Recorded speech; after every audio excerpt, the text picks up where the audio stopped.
Hello, everybody. This is Fernando for the latest Las Vegas Casino podcast. One more review that I wanted to give today. This was actually a show that I saw a couple of trips back. It was one of my earlier visits to Las Vegas that I saw this show, and I just got around to talking about and reviewing it here because I was going through my playlist and I realized, you know what, I haven't talked about this show. I haven't reviewed it yet, so I thought I would present it to everyone here. It's a show that's still ongoing, and it shows the longevity that it has because it's been a while, at least when it comes to Las Vegas number of years, a good number of years, and it's playing currently at the Planet Hollywood, the same place that Murray the Magician is currently at, and the same place that that they have, I believe it was Jeff Dunham that's there as well.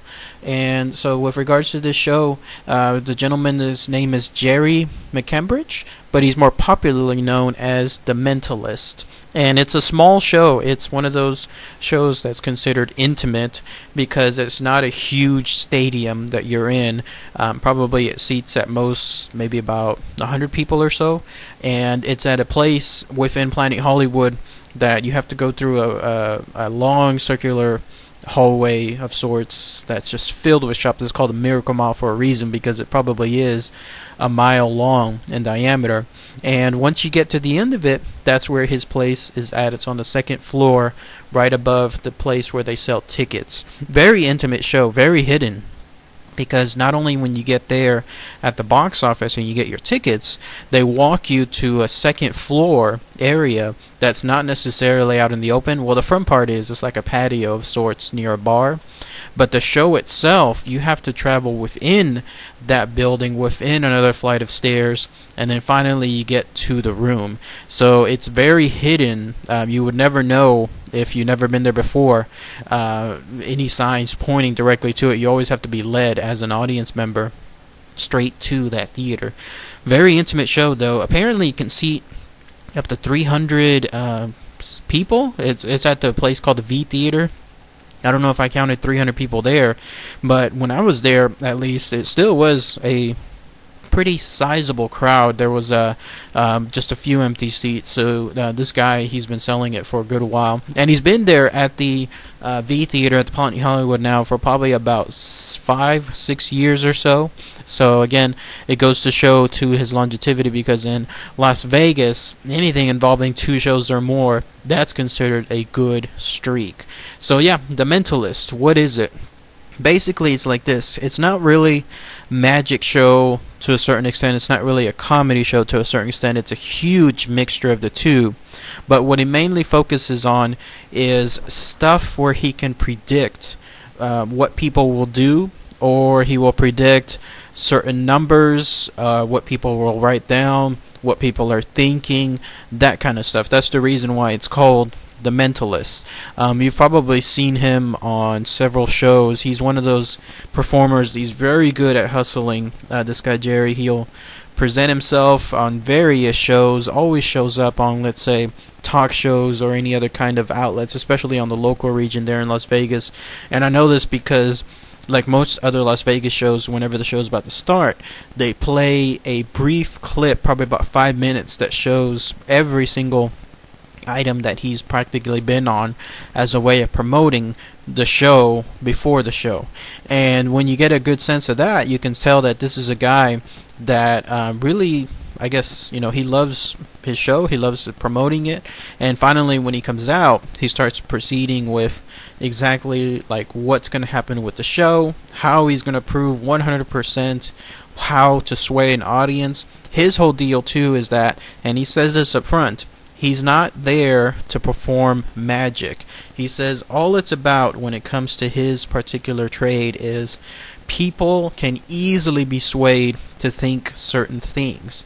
And it's all about hidden messages and about hidden, I guess, body language that helps people motivate to do certain things and think certain things. That's why he says his success when it comes to picking the right numbers from the audience or picking the right choices from the audience all comes from his ability to pick up on what a person is thinking and then force them to think a certain way. He explains it a lot better, but I got what he was kind of describing at the beginning of the show. He says it's not anything involving let's say hypnosis or anything along those lines. No, it's just him subtly doing things that make you think a certain way, and then that way whenever he presents the answer to the audience, and the audience is shocked at how he came up with that, he said, well, you kind of revealed it whenever you were thinking or moving in a certain way.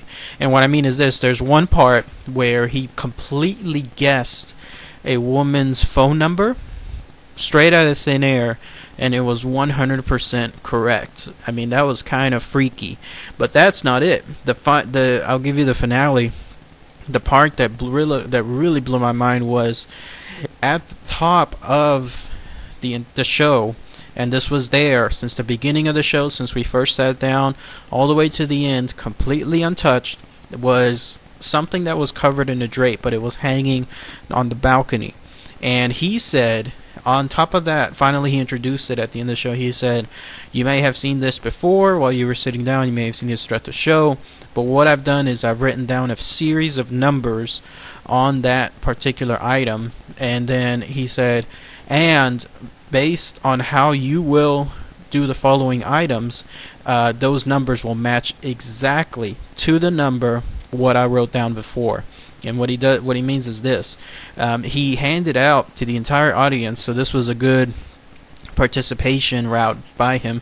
He handed out to the entire audience a series of those foam, like orange balls, the ones that you and I, let's say we find at Toys R Us with the little hoops, so that way you could kind of play little mini basketball in your office, that kind of stuff. And he had a series of basketball hoops up in the actual stadium, like the actual podium, and he encouraged audience members. He handed out those balls, handed a whole bunch of them out, and he said, throw them in succession, throw them to the left, throw them to the farthest right one, throw them to the middle. It's your choice. You do it. You have the orange balls, but you're only going to throw it once, and then that way everybody has a shot. And then the particular numbers, I guess, that have the most balls in them, they're the ones that go in distinct order as to what I wrote up on top of that hidden board. And so if one number had a larger number of balls within it, then that would be the first number. And if the second number with the most number of balls will lead to the second number, and so on. And so finally, he counted the number of balls, and a total there was at least about, if I remember correctly, 6 basketball hoops. That means there would have been 6 numbers written on the board. He said, now, this board that I still have up there, that I have hidden, nobody has touched, nobody has actually done anything to it. It stayed up there throughout the entire series of the show. He says, those numbers that I wrote will match exactly what you as an audience member have thrown, completely at liberty. He did not sway anybody. He did not tell anybody to shoot a specific number. He just said, you choose it, you shoot it, and those are the numbers that will be up there. And sure enough, when he brought down that particular hidden item, he removed the drape. It was a chalkboard of some sort, and on it was written a series of numbers, 6 numbers, and in exact sequence, the numbers that the people there, including myself, shot the number of balls into with the highest numbers on them, they matched exactly what he had written on that board. Not just like it's coincidence enough that he had written some of those numbers up there, because he had actually, now that I think about it more, he had more basketball hoops than numbers written on the board, but it was like the top 6 that were the only ones written. So it's sheer coincidence enough that he happened to pick the right 6 numbers, but even more of a coincidence that they were in the same exact order as the ones that he said will be done. And sure enough, that's what happened. So that was really freaky to see that. I don't know how he did it.